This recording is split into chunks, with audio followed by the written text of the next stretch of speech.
Well, first of all, it's nobody's impact yet because we haven't finished it. And I've read a lot of the studies and I've read a lot of the regulations relating to that. And we've got a fairly narrow corridor, no pun intended, to walk down in terms of getting a quality shoreline management plan in place.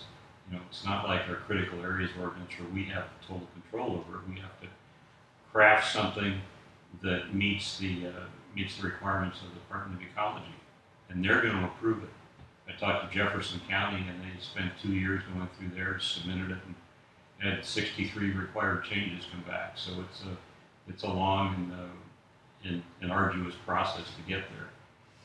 Now, you mentioned the impact of homeowners.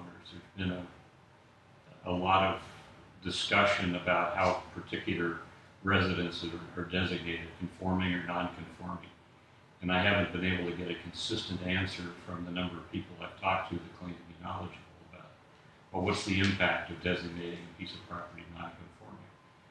And I haven't been able to reach a clear understanding in my mind, but my position is that I don't want somebody put in a position, however their property is designated, that they can't insure it, and they can't finance it, and they can't sell it. That's you've got to be able to do those three things, no matter how it's designated. It's obviously a hot button issue on the island. What I've said and continue to say is that there are a lot of specific issues involved with the SMP, and there's a lot of information out there. And I encourage, especially the shoreline homeowners, but also other interests on the island, to make their voices heard at City Hall. Continue to do that because this process is ongoing. There's a planning commission process, there's a city council process, and it's really important that in terms of all the details regarding the science, regarding bulkheads, regarding docks, regarding critical areas, regarding the non-conforming conforming issue, whatever it may be, that citizens make their views known. I mean, who knows, with whoever is elected in this election,